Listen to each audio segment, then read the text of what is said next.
Andyan si Kurosaki Kai, yung A.K.A. henyo na may dalawang kulay, ang tinatawag nilang Purple King. Pero sa likod ng pabida niyang anino, nandun ang kuya niya, ang tunay na bida dito, si Ray. Isang malaking zero, walang kulay, walang magic. Kaya ang ending, alalay lang si Ray sa party ng kapatid niya, utusan ika nga, hanggang sa may nabangga silang problema. Isang dungeon boss, si Kronos, ang nagpapakilalang Diyos ng oras at espasyo. Sa isang pitik lang, walang kahirap-hirap, ginawang abo ni Kronos ang buong party, kasama na yung magaling niyang kapatid na si Kai. Cornered, GG na, pero sa sobrang desperado ni Ray, may na-unlock siyang skill na sobrang iligal. Ang skill drain. Bilang huling alas, kinupit niya yung mismong kapangyarihan ni Kronos na kayang baliktarin ang lahat. Ang rewind. Yung bigla ang pasabog ng power na may kasamang gulat at pagsisisi, hindi lang ilang segundo ang binalik, kundi parang tinapon si Ray sa ibang panahon. Pagmulat ng mata, ilang taon na ang atraso. Sa nakaraan, dala-dala ang kapangyarihang hinablot sa isang Diyos at galit na nag-aapoy. Ngayon, wala nang makakapagsabi sa kanya kung anong gagawin niya. Siya na ang boss. Siyempre, gulantang si Ray. Pero pagtingin niya sa bintana, may isang bagay na mas nagpa-mind blown sa kanya. Yung baliktad na kastilyo, puti pa rin. Di ba dapat uling na yun?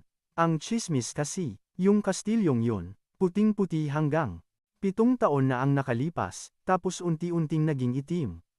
At nung kulay abo na, doon na bumukas yung gate na pinagmulan ni Kronos. Biglang nag-sink in sa utak niya, oo nga pala. Pinalo ko yung rewind skill ni Kronos para makabalik ako sa nakaraan.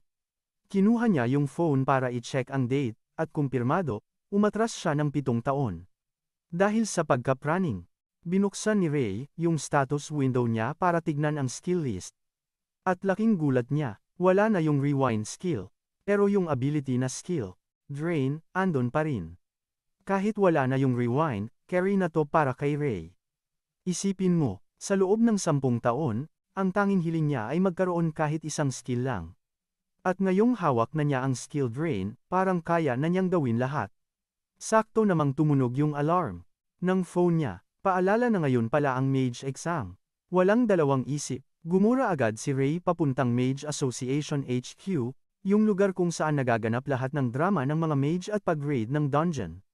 Pumasok siya sa HQ na parang bagong-bago sa mata niya.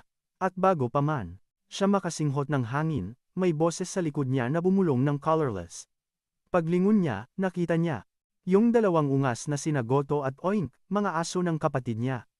Sila rin yung mga unang na deadball sa kwarto ni Kronos. Pinagtripan ng dalawa si Ray, kesyo andito na naman daw siya para mag-exam. Sabi pa ng mga gago, sayang lang daw effort niya kasi kahit ilang beses pa siyang sumubok, sa dulo, wala pa rin kulay ang bagsak niya. At sa totoo lang, hindi to ang unang beses ni Ray. Paulit-ulit siyang sumusubok, kasi di uso sa kanya ang give up. Bad trip at walang oras para sa kanila, tinabid niya ang mga kamay nila.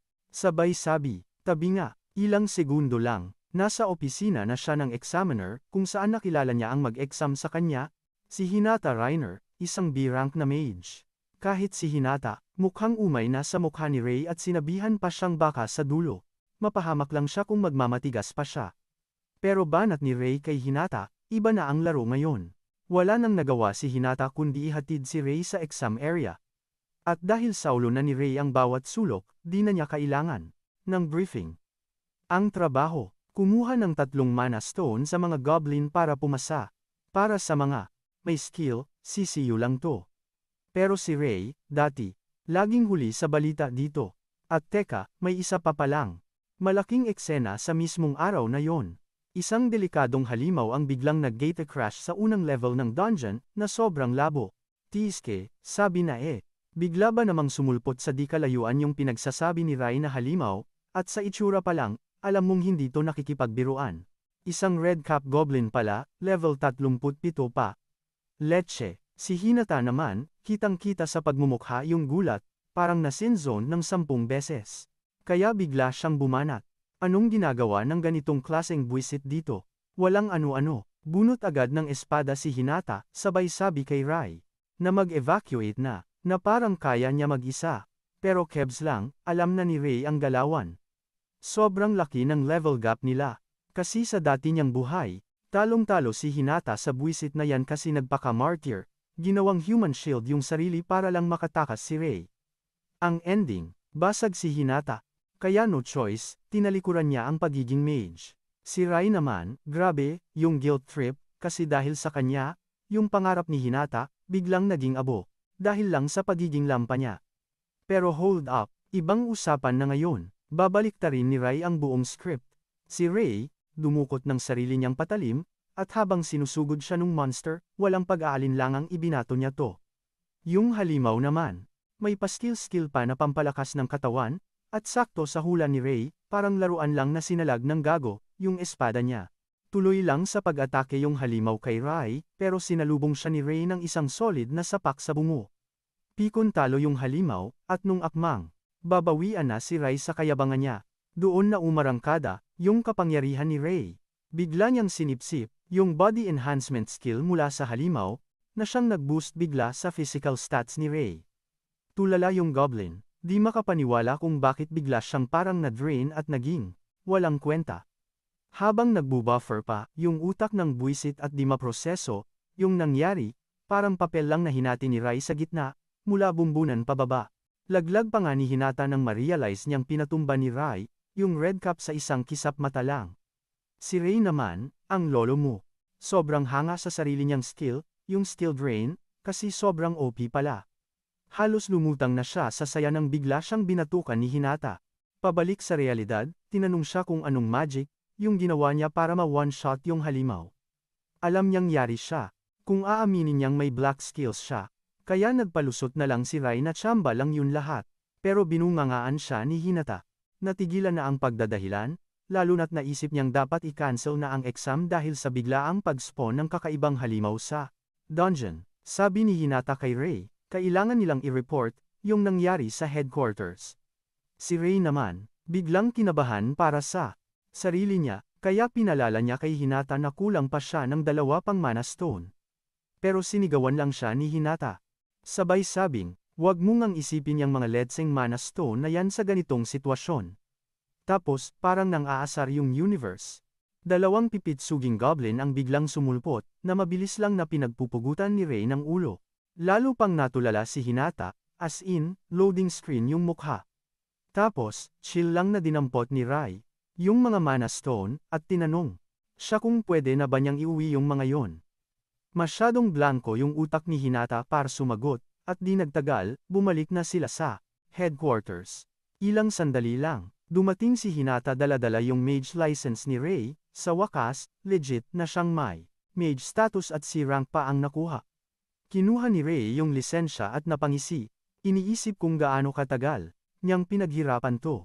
Pinakita rin ni Hinata sa kanya yung breakdown kung magkano ang palit sa mga mana stone na nakuha niya. Yun pala, yung mga mana stone ay sobrang lakas na source ng energy na walang inilalabas na Ko2.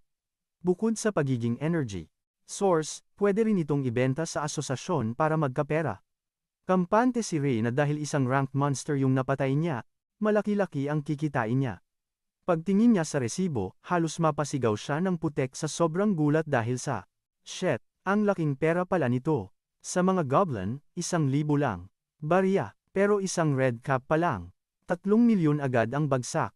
Sabi pa ni Hinata, wag daw akong masyadong mayabang porket nakatsamba lang ako ng isang red cap. Pake ko, pero seryoso, di ko talaga in-expect, na ganito pala kalaki ang kitaan ng mga mage, at barya lang daw yan para kay Hinata.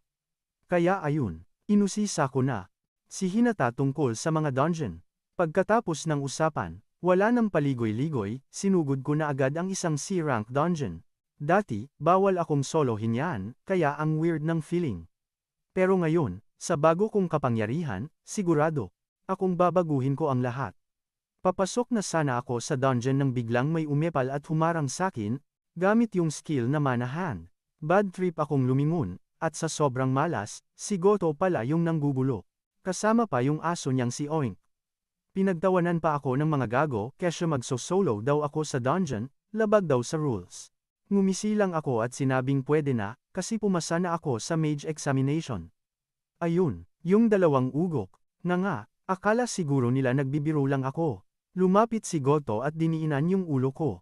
Pababa gamit yung mana hand niya. Pinapakita raw yung skills ko kung totoo nang nag-awaken ako. Yung mana hand, eto yung skill. Na ginagawang solid, yung mana para maging parang tunay na kamay. Kahit may matindi akong body enhancement, alam kong dito biro. Hindi ako basta-basta makakawala. Pero sa tingin niya aatrasan ko siya. Sa sobrang pikon ko, sinugod ko na yung gago. Ayun, lumipad siya. At habang nangyayari yun, saktong nanakaw ko yung mana hand skill niya. Ngayong akin na to, wala nang kwenta yung ginawa niya sakin. Biglang may pumutok na malakas na asul na aura mula sa katawan ko, na ikinagulat ng dalawang epal. Hindi na ako nagsayang ng oras, ginamit ko agad yung mana hand para sakalin si Goto, para umamin na siya, na totoo nang nag-awaken na ako. Pero si Oink, ang kulit, ayaw pa ring maniwala at tinira ako ng fireball. Ginamit ko lang yung enhancement skill ko para salagin yung apoy niya, at gulat na gulat si Oink. Sinusubukan pa niyang iproseso kung ano. Ang nangyari nang bigla ko siyang sinapak. Ayun, lipad siya sa kabilang dulo. Pati si Goto, di makapaniwala na kaya ko. Ring gumamit ng body enhancement. Habang namimilipit sa sakit, tinanong ako ni Oink kung isa na ba akong dual-colored mage. Simple lang ang sagot ko, hindi. At sa sandaling yon, nanakaw din ng drain skill ko yung fireball ni Oink, isa na namang kulay sa koleksyon ko. Yung panga ni Oink, halos malaglag nang makita yon. Ngayon lang kasi siya nakakita ng mage na may 3 kulay. Kaya pinakita ko sa kanya kung gaano ako kadelikado. Tinira ko siya ng sarili niyang fireball, at halos mapaihi siya sa takot. Pagkatapos, tinanong ko sila kung lalaban pa ba sila. Nagtinginan lang yung dalawang duwag bago tumakbo palayo na bahag ang buntot. Pagkaalis nila, saka lang nag-sink in sakin. Patay, yari ako kay Kai, pag nalaman niya to. Mga aso lang naman ni Kai. Yung mga yon. At kapag nalaman niyang nagising na ang skill ko, siguradong hahanapin niya ako para durugin. Level 50 na si Kai, isa sa mga halimaw na mage ngayon. Pero bukod kay Kai, kailangan ko ring paghandaan yung nakakatakot na dungeon na malapit nang magbukas, para handa ako sa anumang gulo sa hinaharap. Alam kong kailangan kong magpa-level up ng todo, kaya pumasok na ako sa dungeon. Sa huli, level pa rin ang basehan ng lakas, at ang pag-level up lang ang tanging paraan para hindi na ako maapakan. Kumuha ka lang ng bagong trip, lalaki na rin yang mana pool mo. Gets mo, mas marami kang magic na kayang ipondo.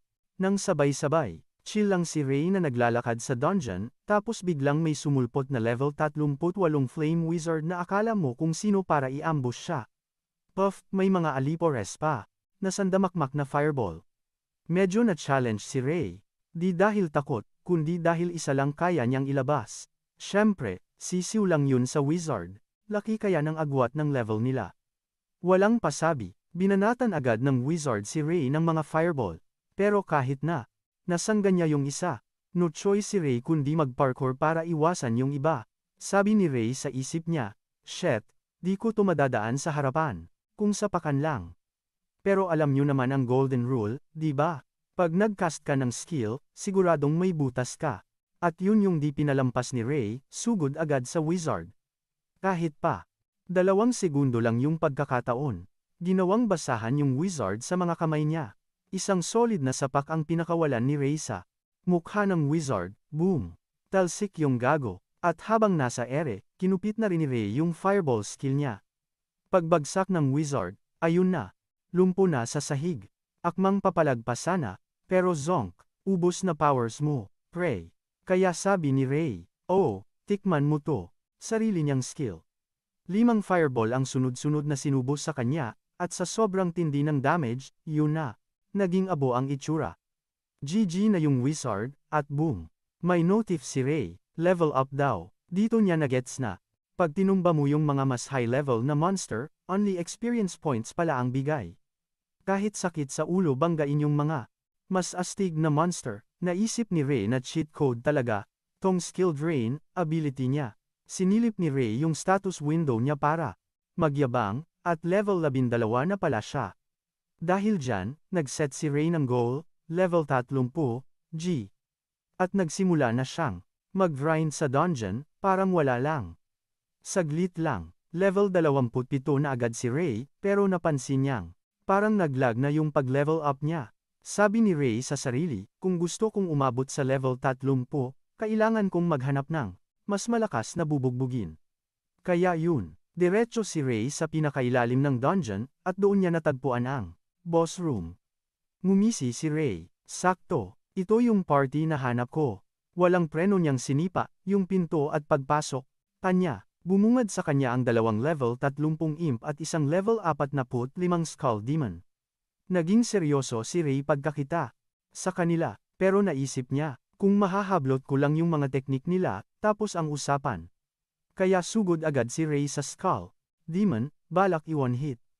Pero putek, nagulat siya, may mana barrier palang nakaharang sa monster, kaya di niya madrain yung skill. Sinabayan pa ng skull demon, umatake rin kay Ray, at konti na lang, ugot na ang ulo niya. Buti na lang nakailag siya. Dahil sa biglang pagiging siga ng monster, alam ni Ray na kailangan niyang gumamit ng utak para tirahin to. Kasi sa ngayon, di niya pa kayang nakawan ng skill, yung skull demon. Kaya ang pinagtripan niya muna, yung mga alipores. Pinuntiryan niya yung isa, ninakaw yung ice needle skill, bago niya ito gawing barbecue gamit ang fireball. Yung isang imp, nakatunganga lang habang nagiging uling yung tropa niya, pero sobrang duwag para gumalaw, kahit ano. Ngayong may ice needle na siya, binalikan ni Ray yung skull demon at pinakain ito ng ice needle. Attack, at ayun, biyak yung mana barrier. Ang kaso, yung imp na tinusta niya, biglang nag-respawn dahil sa powers ng skull demon. Dagdag istorbo para kay Ray, pero wala siyang pake. Alam niya kasing pag pinatay niya ulit yung mga imp, may loot siyang makukuha. XP points, yun lang ang habol niya, no. Kaya ayun, tinira niya ulit yung buwisit na imp. At boom, level up na naman ang lolo mo. Dahil sa pag-level up, mas solid na yung mana pool niya. Pero di lang yan, may nakuha pa siyang bagong skill, yung skill synthesis. Jackpot! Eto na, yung pinakahihintay ni Ray, kaya wala nang paligoy-ligoy pa. Sinubukan niya agad paghaluin yung ice needle at fireball gamit ang bagong-bago niyang skill. Ayun, nag-fusion ang pula at asul na power. At ang kinalabasan, isang nagbabagang fire lance na pinalipad ni Ray diretso sa bungo. Siyempre, ano pa bang aasahan? Kampante na naman yung skull demon sa mana barrier niya. Pero yun ang akala niya. Warak yung depensa niya sa fire lance, kaya nakahanap ng butas si Ray para durugin yun at bigyan siya ng isang solid na banat. Pagkatama sa demonyo, sinakmal niya agad yung mana barrier nito. Pero di pa siya kontento. Ninakaw niya rin yung extreme body enhancement, kaya ayun. Nga at walang magawa yung skull demon. Walang awa, tinapos na ni Ray ang malaking bungo. Tinusok niya ng fire lance sa dibdib para gawing abo. Pagbagsak ng bungo, may sumulpot na malaking berdeng mana stone. At yung level niya, aba, lumipad mula 28 hanggang 33. Hay, sa wakas, nakahinga rin ng maluwag si Ray matapos patumbahin yung higanteng yun, lahat dahil sa skill synthesis. Mukhang OP na teknik to na para lang sa pag-craft ng mas mababangis na skill. At nag-unlock lang to sa level 30. Swak na swak sa plano ni Ray, kaya sobrang saya niya na nakuha niya to. Saktong-sakto. Habang nagse-celebrate pa si Ray sa panalo niya, biglang may notif, yung system, na hit na raw niya yung level requirement. Ibig sabihin, mas marami ng skills na pwede niyang pagnakawan at itago gamit ang skill drain. Yung mga skill slot niya, biglang lumundag. Mula 3, naging 5, napangisi na lang si Ray. Alam niyang sisiw na lang ang lahat mula ngayon. Pagkatapos niyang i-double check ang lahat, umalis na siya ng dungeon at dumiretso sa headquarters para i-turn over yung nakuha niyang berdeng mana stone. Halos malaglag ang panga ni Hinata nang malaman niyang si Ray pala ang tumumba sa isang skull demon at umabot pa sa level 33 sa loob lang ng isang araw. Pabebe smile lang si Ray, kunwari kinakabahan, sabi niya swerte lang daw. Pero di kinagat ni Hinata. Imposible raw yung ginawa niya. Ang lagpasan ang level 30 sa isang araw. Sabi ni Hinata, sa level niya ngayon, pwede na siyang ituring na isang B-rank mage. Tamang-tama, may narinig si Ray na pamilyar na boses sa likod niya, may kasama pang bad trip na aura. Ang boses na, yun, ay sa kapatid niyang si Kai.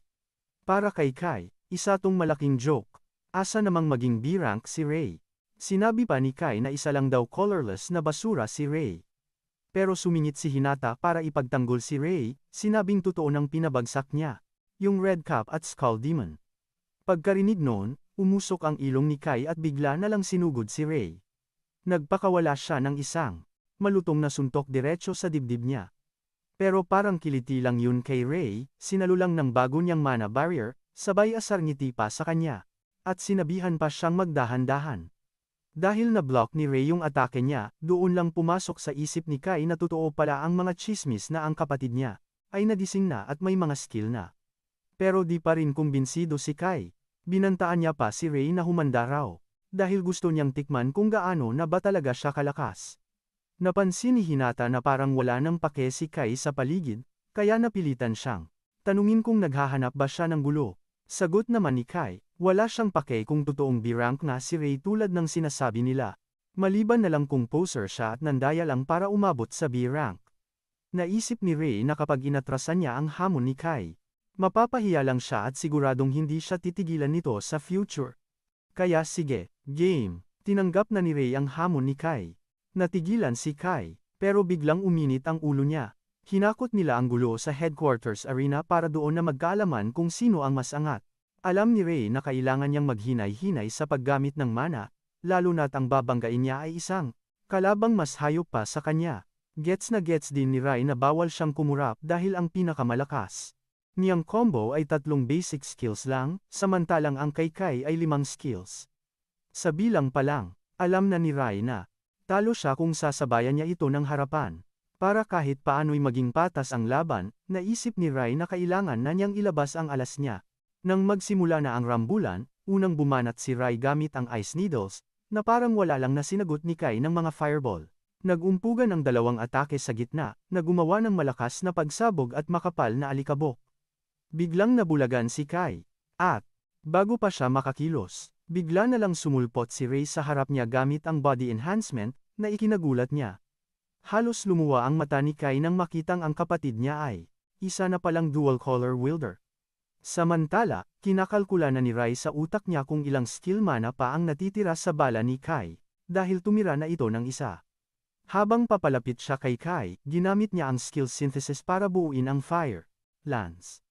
Hindi makapaniwala si Kai sa nasaksihan niya, doon niya lang nalaman na kaya na pala ng kapatid niyang maglabas ng 3 color skills. Pero, parang wala lang iyon sa kanya. Akmang susugod na sana si Ray nang salubungin siya ni Kai ng isang dambuhalang fireball na dumurog sa fire lance ni Ray bago pa siya ipatalsik sa lupa. Kitang-kita sa mukha ni Ray ang gulat dahil ang kanyang fire lance, na katumbas ng mana ng 2 skills, ay parang papel lang na ginusot ng isang simpleng skill. Dito na inasar ni Kai ang kanyang kapatid, sinabing kahit pa kaya nitong maglabas ng 3 skill colors, basura pa rin ito kumpara sa kanya dahil siya ay nasa ibang level. Para ipamukha kay Ray kung sino ang boss, pinaulanan siya ni Kai ng mga nagbabagang fireball. Walang nagawa si Ray, kundi ang tumakbo para iwasan ang mga iyon habang gumagawa ulit ng fire lance. Hinagis niya ito kay Kai, pero si Kai, tinapatan lang iyon ng isa pang fireball. Lumusot ang atake ni Kai at dumiretso kay Ray, pero mabilis siyang naglagay ng isang mana barrier. Kaso kinapos, hindi kinaya ng panangga niya ang tindi ng lakas ni Kai at nabasag lang ito, dahilan para bumagsak na naman si Ray sa lupa. Habang nakahandusay si Ray, nilapitan siya ni Kai, at sinabing lumuhod siya bilang paggalang at kakalimutan na niya ang lahat ng ito. Gusto niyang manggaling mismo sa bibig ni Ray na isa siyang walang kwenta kumpara sa kanya. Pero sa isip-isip ni Ray, alam niyang sa kalagayan niya ngayon, imposible siyang manalo kay Kai, pero hindi niya matatanggap na susuko na lang ng ganun-ganun dahil habang buhay siyang mabubuhay sa anino nito. Buo ang loob na gumawa ng sarili niyang pangalan, tumayo siya at sinigawan si Kai na kahit kailan, hinding-hindi siya luluhod sa harap niya. Lalong kumulo ang dugo ni Kai at sinabing baka kailangan na niyang tuluyan si Ray. Agad-agad niyang ginamit ang overlock skill, isang skill na malakas lumaklak ng mana pero doble naman ang kapalit na dami ng mana na kaya niyang kontrolin ng sabay-sabay. Dahil sa overlock, nakagawa si Kai ng sangkatutak na fireball, at mayabang na sinabi kay Ray na matitikman na nito ang kapangyarihan ng isang hari, isang 10 combo attack. Nanigas si Ray nang makita iyon, dahil alam na alam niyang iyon ang ultimate move ni Kai. Ang ibig sabihin, isa siyang taong kayang mag-handle ng sobrang laking mana kumpara sa mga ka-level niya. Pero, ito mismo ang eksenang hinihintay ni Ray. At inaasahan na niyang ilalabas ito ni Kai. Sumugod si Ray papalapit sa kapatid niya, sabay banat ng asar, tinanong kung sa tingin ba nito ay kaya niyang. Sinubukan siyang banatan sa ere, pero ni Galos, wala. Inulanan si Ray ng sandamakmak na bolang apoy, pero deadma lang, inilabas niya ang mana. Hand, na ikinalaglag pa nga ni Kai kasi di niya inexpect na may alas pa pala to. Alam na alam ni Ray na kahit gaano kayabang si Kai, may hangganan din niyang cooldown niya. Easy peasy niyang inilagan yung mga fireball kaya na-corner niya si Kai sa tamang tiempo. Ayun, sakto, nasa cooldown si Kai. Nung nasukol siya ni Ray, isang solid na sapak sa mukha, tumba agad. Sobrang bigat ng kamao ni Ray, lumipad si Kai sa kabilang dulo ng arena at sa isang banat lang. Nanakaw pa ni Ray yung overlock skill niya. Angas, tawang demonyo si Ray sa resulta kasi. Pati ba naman yung overlock skill, na-scorean niya. Akala ni Ray, GGWP na, pero biglang bumangon si Kai na. Basag ang mukha, tapos nagbanta pang uubusin na si Ray. Walang pasakalye, biglang hinugot ni Kai ang Demon Lance skill, at napawaw si Ray kasi. Wala sa script niya na kayang gawin ni Kai. Yung skill, na yun na ata ang pinakatago-tago niyang tira, kaya pala sobrang delikado yung gago. Tinitigan lang ni Ray habang humahagibis palapit yung sibat, pero bago pa man tumama, nakadodge na siya agad. Daan, napilitang aminin ni Ray na ibang klase yung bilis ng sibat. Doon niya na-gets, kaya lang pala siya. Nakatama ng suntok kay Kai ay dahil naging kampante lang yung isa. Pero ngayon, iba na ang usapan. Seryoso na si Kai. Walang choice si Ray kundi mag-ikot sa arena kasi biglang ang laki na ng lamang sa lakas ni Kai. Kahit nasa pinsalang ginawa niya sa buong arena. Parang nagwa-warm up pa lang si Kai. Sinubukan ni Ray na tapatan yun gamit yung Fire Lance niya, pero yung Demon Lance ni Kai, parang hangin lang, nilagpasan lang yung skill niya. Sa sobrang tindi ng impact, tumilapon si Ray diretso sa pader. At siya, napasigaw ng bumaon sa pader. Inasar lang siya ni Kai, sabay sabi, ito ang dahilan kung bakit ako ang Purple King, gets mo na. Wala nang masay si Ray kundi aminin na may point si Kai, kasi yung Demon Lance niya, isa sa mga pinaka-badass. Muling hinarap ni Kai si Ray, at sinabihang wag masyadong mayabang dahil lang may alam siyang ilang skill. Inamin ni Ray na dehado talaga siya kay Kai sa sitwasyon niya ngayon, pero biglang may pumasok sa isip niya, magbabago ang laro kapag na-unlock niya ang tunay na lakas ng purple skill. Bago tong bakbakan, hanggang 2 kulay lang ang kaya niyang paghaluin, pero biglang ginulat ni Ray ang lahat nung binuksan niya yung overlock skill. Tulala si Kai nung makita niyang gamitin ng kapatid niya yung overlock skill na parang trip-trip lang. Laro-laro lang. Dahil sa overlock, biglang umapaw yung mana capacity niya at na-unlock pa ang skill synthesis. Si Ray ay napangisi nung nalamang tumama siya sa jackpot, pero si Kai, praning na, di niya alam kung anong kalokohan ang gagawin ng kapatid niya. Tapos bigla, may ginawa si Ray na wala pang nakakagawa ever, pinagsama-sama niya ang tatlong kulay. Pinaghalo ni Ray yung red skill sa blue skill tapos sinamahan pa ng yellow skill, na sa bandang huli ay naging itim na mana. At literal na nanlaki ang mata ni Kai. Kasi ang totoo, ang mga kulay lang ng mana na existing ay pula, dilaw, at asul. Lagi nilang sinasabi kay Ray na basura siya sa tatlong kulay na yan, pero ang di nila alam, sila ang mga nagkakamali.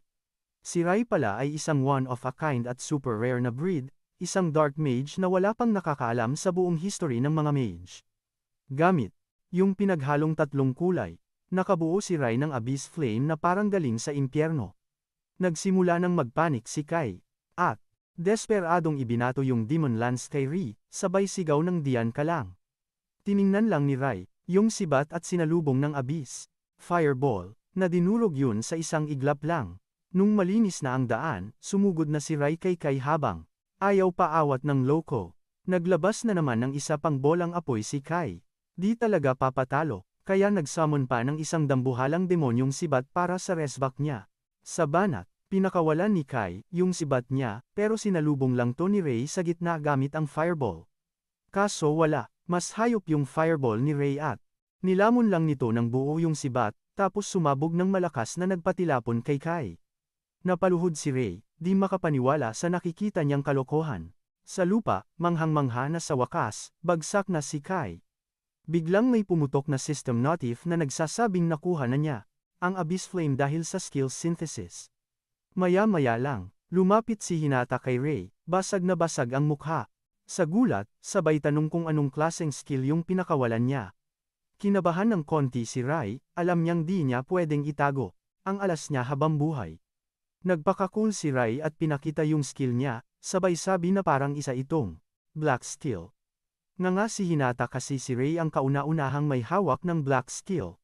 Tinanong naman siya ni Ray kung kailangan pa bang isumbong ang klase ng skill niya sa asosasyon, kasi trip niya sanang gawing sikreto lang nilang dalawa.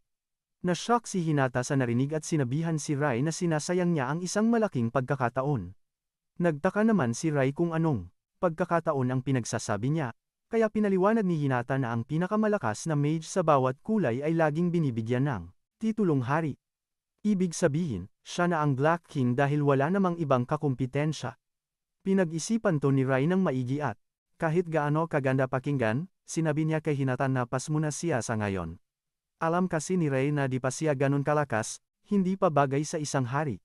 Bigla, naalala niya na yung kapatid niya ay nakahandusay pa rin sa arena kaya tinanong niya si Hinata kung mabubuhay pa ba yun. Sabi ni Hinata, isa si Kai sa mga hari at siguradong babangon din agad yun kahit gaano kalala ang tinamo. Pero, balak pa rin ni Hinata na dalhin siya sa klinik, bigla, may natanggap silang emergency notif sa phone, at pagtingin niya, nakita niyang may biglang sumulpot na dungeon sa kanlurang pasukan ng Ikabukuro Park, at ang recommended level para makapasok ay 70. Halos lumabas ang mata ni Hinata sa gulat, pero inaasahan na to ni Rai dahil alam niyang nangyari na to sa dati niyang buhay. Isa itong level 70 dungeon habang karamihan, sa mga hari ay nasa level 50 pa lang. At sa unang linggo ng paglitaw ng dungeon, doon nila nalaman kung gaano sila kawalang kwenta. Dahil doon, tinamad na lang sila sa Ikabukuro Dungeon. Ang di nila alam, iyon na pala ang simula ng isang malaking gulo. Kasi naman, nagkaroon ng dungeon collapse dahil dapat sana, matapos yun sa loob ng isang takdang oras, kundi ay maglalabasan lahat ng mga halimaw. Ang Ikabukuro Dungeon ang una sa mga dungeon kung saan nangyari ang isang dungeon outbreak. Ang paglabas ng mga buwisit na yun ay nagdulot ng napakaraming nadamay, at iniwan ang lungsod ng Tokyo na parang palaruan ng mga halimaw. Ang resulta, maraming inosente ang nadali dahil sa dami ng mga halimaw na kumalat sa mga kalsada. Pero ngayon, handa si Rei na harangin ang trahedya, kahit ano pang mangyari. Halos himatayin si Hinata nang sabihin ni Rei ang plano niyang pasukin ang dungeon. Sinubukan pa siyang pigilan ni Hinata, at sinabing sobrang delikado doon, kahit pa sabihing malakas na siya. At saka, mga A-rank mage lang ang pwedeng pumasok sa dungeon dahil ang recommended level ay mas mataas pa sa 50. Dahil may konti pang oras bago ang dungeon outbreak, tinanong ni Rai kung sa susunod na linggo pa ba ang A-rank promotion exam, at sumagot si Hinata ng oo. Dahil ito na ang dahil sa angas niya, pinagyabang ni Rai kay Hinata yung plano niyang akyatin ang A-rank sa susunod na exam. Halos malaglag yung panga ni Hinata, pero alam niyang hindi lang puro hangin si Ray at kayang-kaya niyang ipasa yon. Kaso, eto na naman tong babaeng to. Parang may problema, kaya tinanong siya ni Ray kung anong drama niya sa buhay. Sinabi naman ni Hinata na para makasali sa A-rank promotion test, kailangan daw munang tapusin ang isang B-rank dungeon kasama ang isang party. Ang laking perwisyo, di ba? Isang B-rank dungeon. At putek, yun pa, yung ganap na nawala sa isip ni Ray. Pag-check niya sa phone, puro hate message lang ang bumungad sa kanya. Mga taong nagsasabing hinding-hindi sila sasama sa isang tulad niya, at dahil kailangan niyang tapusin yung B-rank dungeon bago matapos ang linggo, alam ni Ray na delikado siya kasi imposible yung isolo. Ayun, nga si Ray, iniisip kung paano makakalusot sa problemang to. Sakto namang may narinig siyang mga mage na binubulyawan yung kasama nila, dahil sobrang lampa raw. Biglang tinamaan si Ray, naalala niya kung paano rin siya laging tinatratong parang basura, na parang diring-diri sila. Ang pangalan pala ng babae ay Ichinoi Aya, at yung mga kaparty niya, walang preno kung laitin siya at tawaging pabigat. Pagkarinig ni Ray sa pangalan ni Aya, biglang may kumatok sa isip niya na sobrang importante. Yung babae pala yung magiging Scarlet King sa future, pero sa ngayon, ang tingin sa kanya ay isang mage na walang binatbat. Kahit na siya'y mahina, bad trip si Ray sa nakikita niyang kabastusan ng mga kaparty niya. Sinubukan ni Aya na makiusap sa mga katim niya na huwag siyang sipain sa party dahil paano niya babayaran ang gastusin sa ospital ng kapatid niya. Nangako pa siya na itotodo na niya sa susunod na dungeon run, pero sabi ng party leader, sige, tingnan natin kung may ibubuga ka sa raid nila sa araw na yon. Pero binalaan niya si Aya, isang mali mo lang, sibak ka na sa team. Kahit nanginginig sa kaba, tumango na lang si Aya. Umalis na sila para sa dungeon, pero si Ray, may masamang kutob. Hindi maganda ang kahihinatnan nito. Alam ni Ray na si Aya nga yung naging Scarlet King, pero bago yun, dumaan muna siya sa impyerno. Sa sandamakmak na hirap. Naalala ni Ray na sa mga panahong ito mismo siya nasangkot sa isang malaking gulo. Yun pala, grabe ang pinsala niya sa isang boss battle at nakoma siya ng ilang taon. Ang tindi, di ba? Biglang pumasok sa isip ni Ray na baka mismong araw na to mangyayari yung insidenteng yun. Ang weird ng kilos niya. Para di matuloy ang masamang mangyayari, nagpa siya si Ray na kailangan niyang umeksena. Samantala, si Aya at ang team niya, kaharap na ang dungeon boss na si Dahan, isang level 45 halimaw, na napakagago, itinulak ba naman niya si Aya diretso sa halimaw para gawing pain. Ang utos sa kanya, labanan niya yung monster mag-isa. Sinubukan pang ipaalala ni Aya na imposible siyang manalo ng solo. Yung party leader. Ang sagot lang, kung di mo kayang harapin yang boss mag-isa, tanggal ka na. Ganon kasimple. Na-corner si Aya sa utos ng leader niya, pero para sa kanya, wala siyang choice. Lahat ng para sa kapatid niya. Nanonood lang yung mga siraulo habang si Aya ay dahan-dahang lumalapit sa boss at nagpakawala ng isang fireball. Sapul sa target, pero parang wala lang. Ni hindi man lang natinag yung halimaw sa kinatatayuan nito. Walang talab ang atake niya. Bigla, dumamba ang dahan papunta sa kanya, handa na siyang durugin hanggang sa mamatay. Espada. Biglang sumulpot yung espada sa harap niya, Umuga yung sahig na parang may lindol, tapos ayun, lipad si ate. Sahig, GG na sana sa monster.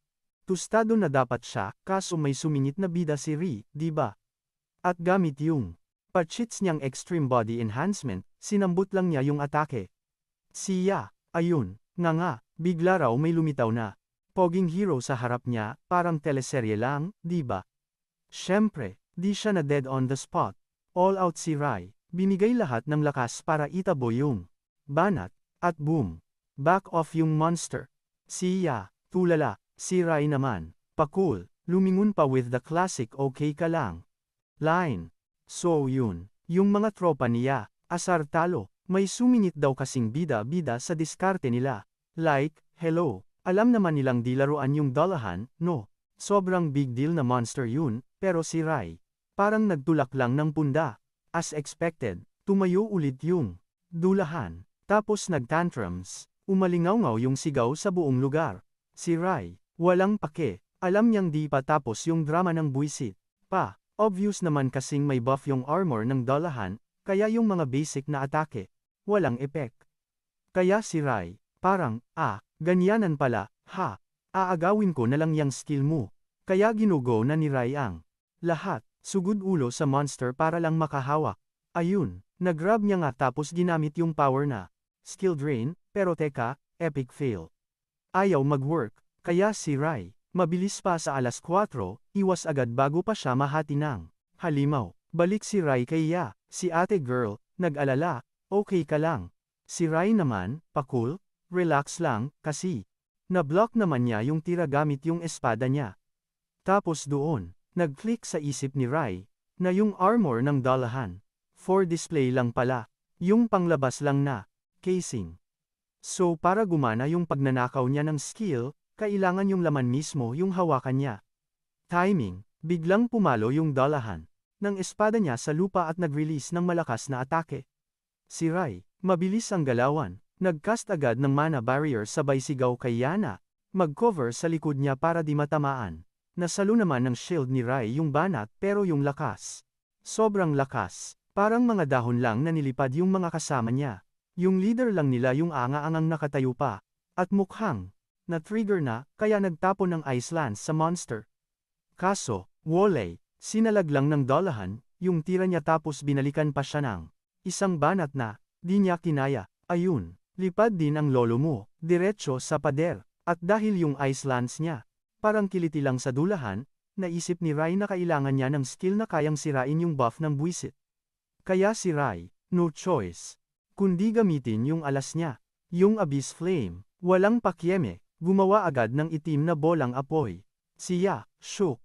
Tapos, binato na ni Rai, yung itim na apoy, diretso sa monster, yung dulahan, sige pa rin, nag-release din ng energy wave papunta kay Ri. Nag-showdown yung dalawang atake sa gitna, pero talo yung sa dalahan. No, kinain lang ng apoy ni Rai yung tira niya. Diretso yung itim na apoy sa dalahan bago pa man ito makakilos, at ayun, nilamon na siya ng apoy. Para sure win, ni-paralyze pa ni Rai yung galaw ng monster gamit yung manahan para sure na tatamaan siya ng itim na apoy. Sapat na yun para i-delete yung kahit anong armor, buff ng dalaan. Ang resulta, ayun, naging abo na lang. Overpowered masyado, yung itim na apoy. Pagka-dead ng dalahan, may loot drop na malaking green na mana stone. Pero di yun, yung pinansin niya, kundi yung A-level na lakas na. Meron si Rai, as in, manghang-mangha siya kung paanong na one-shot lang yung monster, tapos, parang di pa makapaniwala nung nagpasalamat siya kay Rai sa pagsalba sa kanya. Si Rai naman, pa-charming, ngumiti lang tapos banat, wala, yun, basta safe ka. Buti na lang di kinatay siya, sa isip ni Rai. Kaso yung buwisit niyang party leader, Putek, tumayo na lang bigla na parang walang nangyari. Halatang halata sa pagmumukha niyang bad trip siya. Gets na niyang may tinatago palang lakas si Rai, pero sadyang mukhang pera lang talaga ang gago. Mas importante pa sa kanya yung drop ng monster. Kaya kinonfronta niya si Rai, sabay sabi, "Hoy, akin yang mana stone, dahil kami ang nag-effort para sa raid na to." Siya, tulala, di makapaniwala sa kakapalan ng mukha, kaya sinubukan niyang ipamukha sa kanya. Yung loka-lokang yun nakaliligtas lang ni Rai. Pero si Rai, cool lang, sinabi sa hitad, "Wala sakin yan, di ko problema yan. Sige, sayo na yang mana stone, pero usapang lalaki. Palit tayo, sakin siya." Ayun, nabigla yung kupal na party leader. Pati siya, gulat. Tinitigan ni Rai siya, "Hoy, walang pilitan to, ikaw bahala." Humagalpak naman ng tawa, yung gunggong na party leader na parang nabaliw. Sabi niya kay Rai, G na G ako diyan." Sabay tapik kay Ya sa balikat. "Oh, ano sayo, deal or no deal?" "Diretso, walang kieme," sagot niya. "Deal." Sabay sulyap kay Rai, "Bantayan mo ko." Hinablat agad nung leader yung mana stone at habang paalis, bumanat pa ng, "Ang talino ko talagang dumiskarte. Pinalit ko lang sa isang palamunin sa party." Ang di alam ng tanga. At alam na alam ni Rai, siya yung grand prize. Pagkaalis ng mga ugok, nagpasalamat uli siya kay Rai sa pagligtas sa kanya. Nagsorry din si Rai kasi parang bigla ang exit yung nangyari sa party nila, pero para kay Ya, kebs lang. Wala na siyang pakedon. Kasi alam niyang darating din ang araw na lalamunin niya ng buo yung mga nag-iwan sa kanya. Napaha na lang siya nung narinig yun. Kasi sa totoo lang, tingin niya sa sarili niya, hanggang diyan na lang ang kaya niya.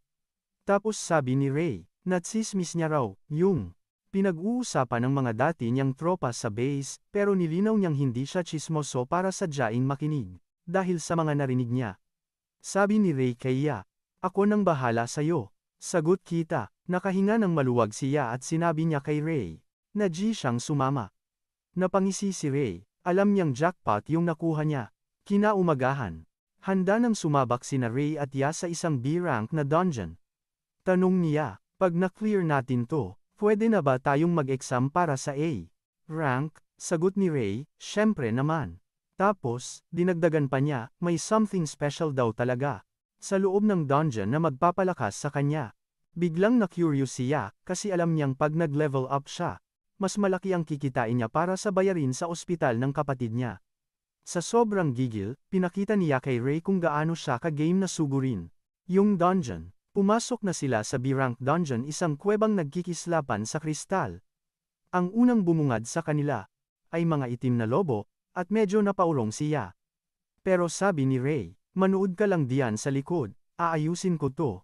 At si Rai, dumiretso agad sa mga halimaw, sabay activate ng extreme body enhancement bago pa sila makadikit. Gamit ang kanyang espada, giniling niya yung mga halimaw na parang papel. Tuloy-tuloy ang taga niya, Kaya napanganga na lang siya habang nanunood, mula sa likod. Putya, di niya inexpect na ganun kalakas si Ray. Walang binatbat yung mga dati niyang kasama, kahit mga siga na rin yung mga yun. Tapos, dinala ni Ray siya sa isang pwesto at sinigurado sa kanya na, babantayan niya ito. Sundin mo lang yung diskarte, sabi niya, kaya lumapit na siya sa mga monster para subukang banatan sila. Grabe, ang bilis mag-level up ng Loco, no? Kahit puro newbie moves lang ang alam, walang inuurungan kahit anong kupal na monster. Siya naman, banat agad ng mga fireball sa mga pesting pa extra, pero si Ray, ayun, palamig-lamig lang. Naka-backseat gaming lang, nanonood. May pa-test-test pa kasing nalalaman, para daw mahanap niya yung hidden talent niya. Peace H. Habang busy siya sa pag-trip sa mga minions, biglang may nag-spawn na dambuhala sa likod niya. Siyempre, si Ray ang umasikaso, kasi ayaw niyang may sumisira sa moment niya. Sa wakas, naubos din niya. Yung mga wisit, pero parang mga damo, respawn ng respawn. Walang katapusan, parang naka-only mode. Ang ahas pa, tinamaan pa yung kaliwang braso niya. Bad trip, kasi paubos na yung mana niya at kung di pa siya gagawa ng paraan, GG na siya. Nagdadrama na siya sa buhay niya nang bigla niyang makita sa taas si Ray, soloing yung mga elite mobs para lang di siya ma-stress. Dun lang nag-sink in sa kanya na kailangan na niyang itigil yung kaimuhan at gumalaw na. Game on na siya, gusto na niyang ma-reach yung level na ine-expect sa kanya ni Ray. Kaya humugod siya ng power sa inis niya para mag-cast ng fireball. Ibinato niya sa mga buwisit. At sa sobrang gigil, anya, biglang nag-evolve yung fireball at sinakmal lahat ng mobs na parang chichirya. Napanganga na lang siya nung magets niyang lumalakas yung skill niya pero yung mana bar niya, halos di gumagalaw. Si Ray naman, ngiting aso, kasi finally, nagiging pro na siya sa pagmaster ng powers niya, sakto para sa mga long fight. Kumbaga, yung mana pool niya pala yung cheat code. Niya, at ngayon niya lang nalaman. Gulat si Gago nung nalaman niyang may na-unlock siyang bagong skill na Blast Furnace. After a while, nasa boss room na sila. Ang bumungad, isang level 52 dambuhalang slime. Habang si Ray ay sumugod para itank yung slime, sinabihan niya siya na itest yung bago niyang laruan. Siyempre, G lang siya, at pinakawalan niya yung Blast Furnace niya. Grabe, yung buga ng apoy, sobrang OP, kahit siya mismo na shock.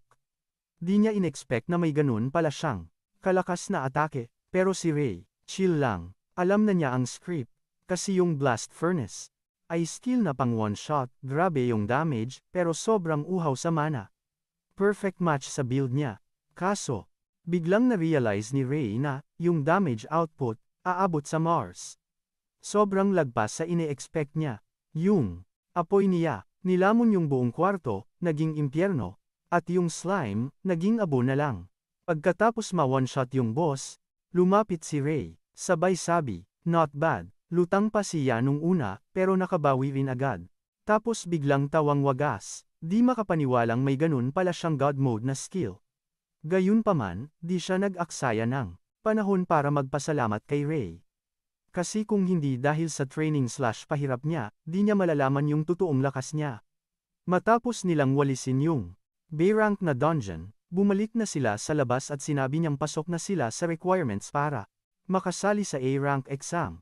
Ibig sabihin, yung test na lang mismo ang kulang. Ngumisi lang si Ray, parang sinasabing, obvious ba, pero sa isip niya, sobrang atat na niyang tapusin yung exam at pumasa, kasi kailangan. Nung dumating na yung araw ng A-rank exam, pumunta sila sa association at sinalubong sila ni Hinata.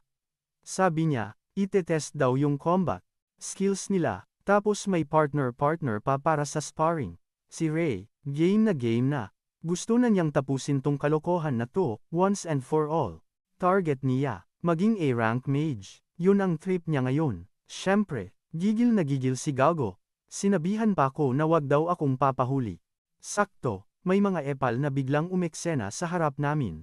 Sino pa ba? Yung mga dati niyang basurang kaparty, lalo na yung leader nilang gunggong na si Isoyama. Pinag-initan nila siya dahil lang sa exam, pero di nila alam kung sino kinakalaban nila. Aba, di pwede yan. Hinarang ko yung mga ste para kay Ya. Sinigawan ko, yung mga mokong, na yon na hinding-hindi magpapatalo siya sa mga basura na tulad nila. At itong si Isoyama? Nagmayabang pa ang kupal. Tapos sakin naman bumaling ang atensyon. May mas matindi pa raw siyang mahahanap na kakampi, hindi yung pabigat na tulad niya. Kapal, timing, biglang may sumulpot sa di kalayuan yung pinagmamalaki niyang bagong miyembro, at chicks pala, si Aono Yuri. Bigla akong tinamaan ng kaba. Pamilyar kasi yung pangalan niya sa nakaraan ko. Eto kasing si Yuri, di biro yung lakas. Kayang-kaya niyang ubusin mag-isa, yung isang delikadong dungeon na parang naglalaro lang ng piko. Kaya naman, sikat na sikat ang pangalan niya. At base sa nakikita ko ngayon, gets ko na ang lahat. Siguradong A-rank mage, natong si Yuri. Tapos, ang bruha, bigla ba namang lumapit sakin. Ang sabi, mukha raw akong interesante. Ano daw, medyo naguluhan ako sa trip niya, kaya napatitig na lang ako sa kanya, habang iniisip kung anong problema niya. Siya naman, nag-aalala na, tinawag, yung pangalan ko. Yun pala, yung pagtawag niya sakin ang naglaglag sakin, kay Yuri kung sino talaga ako. Nalaman niyang ako pala yung kuya ni Kai. At hindi lang yun, alam din pala niyang binugbog sarado ko si Kai. Nagulat ako, di ko akalain na chismis na pala sa mundo ng mga mage yung ginawa ko. Siya naman, sa kabilang banda, shock na pinulbos ko si Kai. Napatanong pa kung totoo ba yung narinig niya. Tapos, humarap ulit sakin yung babaeng to. Para sabihin baka nga may ibubuga ako, pero wala pa rin daw akong panama sa kanya. Dagdag pa niya, yung Purple King daw. Na si Kai, mas lampa pa raw sa kanya. Maya-maya lang, nagkumpulan na yung mga mage sa training center para sa combat test laban sa isang buwisit na artificial golem galing sa asosasyon. Yung golem, mukhang binalutan ng isang espesyal na bato na, mas matigas pa sa ordinaryong bato. Siyempre, sinabihan kaming galingan daw. At sino pa bang unang titirahin? Ako agad ang tinawag, para daw subukan ang lakas ko sa golem. Pumwesto ako sa harap at nagpalabas ng fireball, pero yung mga ibang mage, pinagtawanan ako. Tanga ko raw, apoy ba naman ang ipanlaban sa metal na golem? Habang sumusugod ako sa golem, alam ko namang ubra kong apoy lang. Mga di nag-iisip, pero bago pa man ako makalapit, pinaghalo ko yung apoy at ice shard para bumuo ng isang fire lance. Tapos, yun ang pinakawalan ko sa golem. Ayun, durog yung ulo, tapos naging usok na lang. Sinilip nung supervisor yung golem at nung di na to pumalag, kumpirmado, bagsak na. Yung mga unggas na nang aasar sakin kanina, biglang nanahimik at nagbulungan. Ngangas sila, di nila inasahan na kayang-kaya kong gibain yung golem sa isang tira lang. Si Yuri naman, mukhang bilib sa diskarte ko, kung paano ko pinagsanib yung dalawang elemento para makabuo ng mas malakas na tira. Napangisi na lang ako, angas diba? Iba talaga yung pagdala ko sa sitwasyon. Sunod naman siya, sumabak siya sa Manipul Measurement Test. Simple lang, kailangan niya lang hawakan yung crystal ball para malaman kung gaano kalakas yung kapangyarihan niya. Nung hahawakan na niya yung bola, umepal na naman yung mga dati niyang tropa. Sabi nila, dapat daw siyang mahiya sa sarili niya dahil naglakas loob pa siyang kumuha ng exam. Pero, nalaglag ang panganilang lahat nung yung device, sumabog sa sobrang lakas ng enerhiya niya. Hindi makapaniwala si Isoyama, akala siguro ng gago na nandadaya lang siya. Seryoso ba to? Kalokohan. Pagkatapos ng lahat ng nakakabagot na ek-ek, biglang sabi nung examiner, bakbakan na raw. Yun na daw yung finale. Tapos sa unang round pa lang, epic fail agad. Ang kalaban niya, yung mortal enemy niyang si Isoyama. Ano to? Script. Pinagtripan yata. Pero siya, chill lang, parang walang pake. Samantalang si Isoyama, gigil na gigil bugbugin siya para lang mangasar. Ayan na, nagsimula na. Nagpakawala si Isoyama ng mga ice needles, feeling angas. Pero yun lang pala, isang higanteng fireball lang galing kaya, durog lahat. Nagkalat yung yelo kung saan-saan, muntik pang tamaan sa mata yung may gawa. Ayun si Isoyama, tulala, nga. Di niya inexpect na ganun kalakas ang banat niya. Lag si ate mo, warm up pa lang yun para kay Ya. Boom! Isa pang fireball galing kay Ya. Sa pool dapat kay Isoyama. Ramdam na ramdam ni Isoyama yung lakas, kaya nagpanic mode na. Nagcast agad ng barrier, umaasang yun ang sasalo sa kanya. Bago pa man tumama, iniisip niya, ang simple lang ng atake niya, kaya madali lang daw basahin. Plano niya sanang i-block yung tira niya, tapos siya naman ang re-resback. Kaso may plot twist. Bigla niyang nagets na hindi lang pala isa yung atake niya. Naka-only fireball siya. Walang hinto yung pambabato sa kanya. Sunod-sunod yung pagsabog sa harang niya. Ayun, GG na yung barrier niya, basag. Kitang-kita yung pagkapraning sa mukha niya. Anong ginawa? Yung dati niyang galawan, takbo, kaso habang tumatakas, tinamaan pa rin. Sapul siya sa batok ng isang ligaw na bato galing sa atake niya, at habang tumba, di niya matanggap na naungusan na siya niya. Bagsak. Sabi nung examiner, tama na yan, at dineklarang panalo siya. Yung ngiti niya, wagas, abot hanggang tenga. Pagbalik niya sa pwesto niya, sabi ni Rai, lupit mo dun, pre. Ngumiti lang siya, parang di pa rin nagsisink in sa kanya. Tapos sabi niya kay Rai, good luck sa laban niyo ni Yuri, pre. Si Yuri naman, pa-cool lang sa isang tabi. Tinawag na niya si Rai sa arena para sa bakbakan nila. Pagpasok nila sa ring, tinanong ni Yuri si Rai kung anong trip niya at sumali pa siya dito. Hindi umimik si Rai. Sabi ni Yuri, mukhang iba daw, yung seryoso niya kumpara sa iba. Sagot ni Rai, may kailangan lang siyang tapusin, kahit anong mangyari, kaya huwag siyang haharang sa daan niya. Napangisi si Yuri, tapos biglang kumalat, yung nakakakilabot niyang aura. Parang nagyayabang na. Uy, malakas ako. Sagot naman ni Rai, alam ko, pero sigurado siya ang mananalo sa huli. Bilib si Yuri sa angas niya. Kaya sabi niya, dami mong satsat, banat na. Unang umatake si Yuri, pinaulanan si Rai ng mga monoblade niya. Mabilis na hinugot ni Rai yung espada niya para sumalag, pero kitang-kita na hirap siya. Mukhang may special skill si Yuri, yung mana conversion daw. Kaya pala kontrolado niya yung mana niya. Sakto. Biglang nagpakawala si Yuri ng isang malakas na tira na halos ikasira ni Rai. Buti na lang nakaiwas siya sa huling segundo. Ngumisi si Yuri, sabay sabi, swerte mo. Pero si Ri, napuno na sa pagiging defensive, kaya siya naman ang sumugod. Sumugod siya palapit, pero si Yuri, ayaw siyang palapitin ng ganun-ganun lang. Binato niya si Rai ng mga long-range attack, pero sinalag niya lahat gamit mana barrier ng Loka. Aba, sugod agad si Ray, todo wasiwas ng espada, parang gustong putulin ang ulo niya, pero si ate girl, chill lang na umiwas. Akala ni Ray tapos na ang usapan, pasabog na sana yung fire lance niya, kaso si Yuri, may paandar pa pala. Conversion skill para mag-magic ng sarili niyang harang. Ayun, sinalpak lang ng shield niya yung tira ni Ray. Pero inamin niyang ramdam niya yun hanggang buto. Si Ray naman, napakamot ulo, kasi, yung depensa ni Yuri, parang, imposibleng sirain. Doon na gets ni Ray na hindi to laro-laro, halimaw pala talaga tong kaharap niya. Biglang si Yuri naman ang umeksena, pinakawalan yung mga laser beam niya kay Ray, kaya ang ending, takbuhan na lang ang drama ng lolo mo para di matamaan. Sabi ni Ray, bad trip daw kasi ang hirap i-block ng mga atake ni Yuri. Tapos binanatan pa siya ng asar. Sinabihan na wag siyang feeling. Akala niya siguro matatakasan niya kami. Pagharap ni Ray, tapos si Yuri, bumuhos lahat ng atake. Sigurado akong inisip niyang katapusan na niya.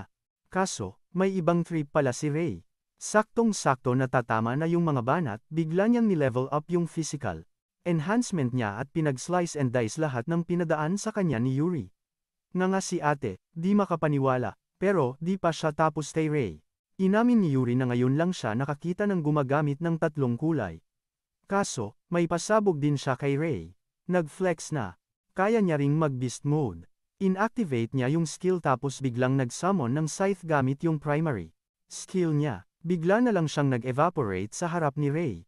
Pag-appear niya, nasa likod na pala. Pucha, muntik nang mag-roll yung ulo ni Ray. Buti na lang mabilis siyang lumingon para ipari. Grabe. Tumalsik si Ray paatras dahil sa sobrang bigat ng banat at bilis ni Yuri. Wala, depensa mode na lang tuloy si Ray habang tinutugis siya. Di matake ni Ray kung gaano ka-OP tong babaeng to. Dahil doon, naisip niya, wala na kong pake, gagawa siya ng delikadong diskarte. Ang ginawa niya, hinayaan niyang dumikit si Yuri tapos tinapitan niya yung kamay.